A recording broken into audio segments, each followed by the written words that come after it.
नमस्कार। आज के इस बेहद दिलचस्प विश्लेषण में आपका स्वागत है। आज हम एक ऐसे विषय पर बात करने वाले हैं जो हम सबके भीतर मौजूद है, लेकिन फिर भी किसी रहस्य से कम नहीं, और वो है हमारा अपना मन। सदियों से मानवता इस बात को समझने की कोशिश कर रही है कि हमारा दिमाग आखिर काम कैसे करता है। आज के इस अध्ययन में हम मनोविज्ञान यानी साइकोलॉजी के विकास की ऐतिहासिक यात्रा पर एक नजर डालेंगे और जानेंगे कि कैसे पश्चिमी विज्ञान और भारतीय दर्शन ने मन को समझने के लिए बिल्कुल अलग-अलग लेकिन बेहद शानदार नजरिए पेश किए हैं। तो चलिए सीधा इस विषय में उतरते हैं। जरा एक पल के लिए रुकिए और इस बुनियादी सवाल पर विचार कीजिए, ये मन या माइंड आखिर है क्या चीज, और हम इसका अध्ययन शुरू भी कैसे कर सकते हैं। क्या ये सिर्फ हमारे शरीर का एक हिस्सा है या उससे कुछ कहीं ज्यादा। हमारे भीतर विचार, भावनाएं और यादें हर सेकंड जन्म लेती हैं, है ना? लेकिन क्या उन्हें किसी लेबोरेटरी में मापा जा सकता है? सच कहूं तो यही वो सबसे बड़ी पहेली है जिसने दुनिया भर के विचारकों और वैज्ञानिकों को मनोविज्ञान को एक बाकायदा विज्ञान बनाने के लिए प्रेरित किया। आज हम किन चीजों पर बात करेंगे, आइए फटाफट उसकी एक रूपरेखा देख लेते हैं। हम मनोविज्ञान की मूल अवधारणा से शुरू करेंगे, फिर पश्चिमी मनोविज्ञान के उदय और इसके संस्थापकों को जानेंगे। उसके बाद पश्चिमी मनोविज्ञान की मुख्य विशेषताओं को समझेंगे और अंत में एक बहुत ही रोचक तुलना करेंगे पश्चिमी मॉडल और भारतीय दर्शन के बीच। तो चलिए बिना किसी देरी के सेक्शन 1 से शुरुआत करते हैं। मनोविज्ञान की मूल अवधारणा और मन के विज्ञान को समझना। अगर हम मनोविज्ञान के सटीक परिभाषा को देखें तो ये अपने आप में बहुत कुछ कह देती है। सरल शब्दों में मनोविज्ञान हमारी मानसिक प्रक्रियाओं, हमारे अनुभवों और उस व्यवहार का अध्ययन है जिससे बाहर से देखा जा सकता है, और वो भी पूरी तरह से वैज्ञानिक और व्यवस्थित तरीके से। मशहूर विद्वान कर्लिंगर ने क्या खूब कहा था कि विज्ञान सामान्य समझ का क्रमबद्ध रूप से नियंत्रित विस्तार है। इसका सीधा सा मतलब ये है कि मनोविज्ञान हमारी रोजमर्रा की जो आम समझ है उसी को एक वैज्ञानिक ढांचे में ढालता है, ताकि हम इंसानी व्यवहार के पीछे के असली कारणों को साफ साफ समझ सकें। सेक्शन 2, पश्चिमी मनोविज्ञान का उदय। आइए देखते हैं कि कैसे ये महज एक दार्शनिक विचार से निकलकर एक वैज्ञानिक प्रयोगशाला तक पहुंचा। ये टाइमलाइन बहुत ही महत्वपूर्ण है। 17वीं शताब्दी में आधुनिक दर्शन के पिता रेने डेकार्ते ने माइंड बॉडी डुअलिज्म का सिद्धांत दिया। उन्होंने कहा था, मैं सोचता हूं इसलिए मैं हूं। उनका मानना था कि मन और शरीर दो बिल्कुल अलग चीजें हैं। उसी दौर में जॉन लॉक ने एक और दिलचस्प बात कही कि इंसान का मन जन्म के समय एक खाली स्लेट की तरह होता है और हमारे सारे अनुभव ही उस पर ज्ञान लिखते हैं। लेकिन इस पूरी कहानी में सबसे बड़ा गेम चेंजर पल तब आया जब 1879 में विल्हेम वुंट ने जर्मनी में दुनिया की पहली मनोविज्ञान प्रयोगशाला बनाई। बस यहीं से मन को विज्ञान की तरह टेस्ट ट्यूब और लेबोरेटरी में परखने की शुरुआत हुई। सेक्शन 3, पश्चिमी मनोविज्ञान के जनक। चलिए अब माइंड की दुनिया के इन अवेंजर्स से मिलते हैं जिन्होंने आधुनिक मनोविज्ञान की इमारत खड़ी की। सबसे पहले बात करते हैं विल्हेल्म वुंट और उनके शिष्य टिचनर की।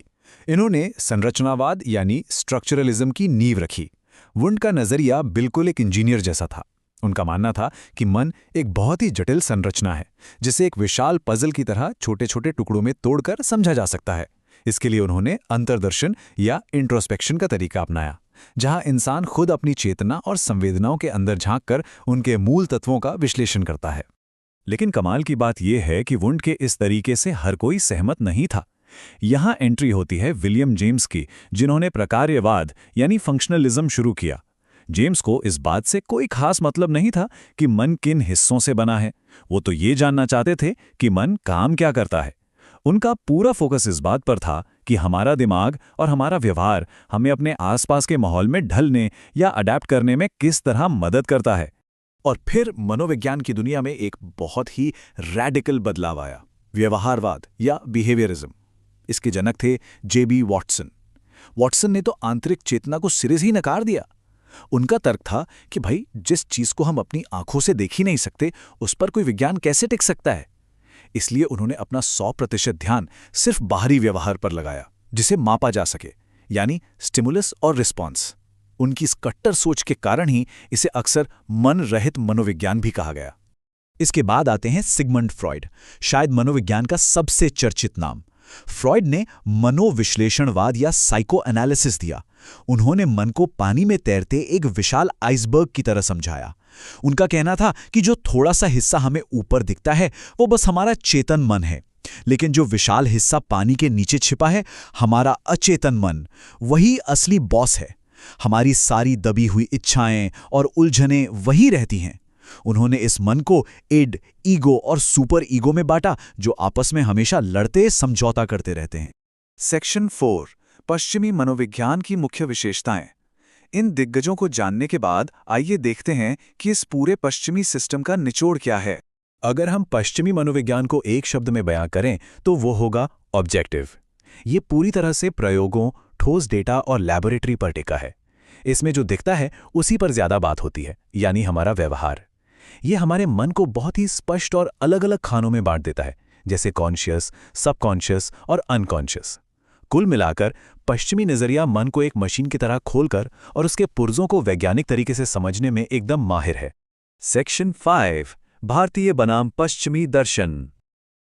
अब हम आते हैं आज की चर्चा के सबसे रोमांचक मोड़ पर, एक तुलनात्मक यात्रा। तो चलिए अब भारतीय दर्शन का चश्मा पहनते हैं। पश्चिमी सोच जहां अक्सर शरीर और मन को अलग अलग रखकर देखती है, वहीं भारतीय दर्शन में मन को चित्त कहा गया है।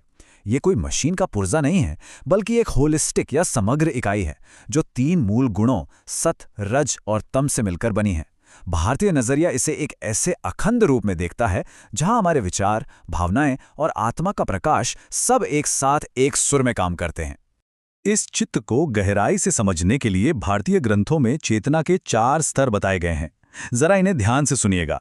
पहला है जागृत, जब हम पूरी तरह से जाग रहे होते हैं और दुनिया को अनुभव करते हैं। दूसरा है स्वप्न, जब हम सो रहे होते हैं लेकिन सपने देख रहे होते हैं। तीसरा है सुषुप्ति, यानी एकदम गहरी नींद, जहां कोई सपना नहीं होता। और फिर आता है चौथा और सबसे अनोखा स्तर, तुरीय। ये एक अति चेतन या सुपर कॉन्शियस अवस्था है, जहां इंसान को पूर्ण आत्मज्ञान या आत्म साक्षात्कार होता है। और यहीं से एक कमाल का अंतर हमारे सामने आता है। ध्यान दीजिए, पश्चिमी मनोविज्ञान मुख्य रूप से 3 मानसिक अवस्थाओं तक पहुंच पाया है, चेतन, अवचेतन और अचेतन। भारतीय दर्शन इन तीनों को तो बाखूबी समझता ही है, लेकिन वो एक कदम और आगे बढ़कर तुरीय नामक इस चौथी सुपर कॉन्शियस अवस्था को भी स्थापित करता है। कई जानकारों का मानना है कि पश्चिमी विज्ञान की प्रयोगशालाएं अभी तक मन की इस अतीन्द्रिय या एक्स्ट्रा सेंसरी गहराई को पूरी तरह से पकड़ नहीं पाई हैं। आइए इस पूरी तस्वीर को एक साथ रखकर देखते हैं। यहाँ ये समझना बहुत जरूरी है कि कोई एक तरीका दूसरे से बेहतर नहीं है, बल्कि ये दोनों ही हमें दुनिया को देखने के 2 बेहद कीमती चश्मे देते हैं। पश्चिमी मनोविज्ञान विज्ञान और लैब पर आधारित हैं, जबकि भारतीय दर्शन योग और समग्रता पर। पश्चिम मन को अलग अलग हिस्सों में बांट कर देखता है, जबकि भारत इसे चित्त के रूप में एक संपूर्ण इकाई मानता है। पश्चिम का लक्ष्य आपके व्यवहार की भविष्यवाणी करना है, जबकि भारतीय दृष्टिकोण का परम लक्ष्य आपके भीतर की यात्रा और खुद को जानना है। एक बाहर की दुनिया को मापता है तो दूसरा भीतर की दुनिया को टटोलता है। इस शानदार सफर के बाद आइए एक बहुत ही गहरे सवाल के साथ इस चर्चा को विराम दें। क्या मानव मन जैसे इतने असीमित और रहस्यमय सागर को केवल एक लैबोरेटरी की 4 दीवारों के भीतर पूरी तरह से समझा जा सकता है, या फिर इस पहेली को सुलझाने के लिए वैज्ञानिक प्रयोगों के साथ साथ खुद के भीतर गहरे आत्मचिंतन की भी उतनी ही जरूरत है? शायद भविष्य का मनोविज्ञान इन दोनों धाराओं का ही एक खूबसूरत संगम होगा। इसी विचार के साथ आज के लिए बस इतना ही।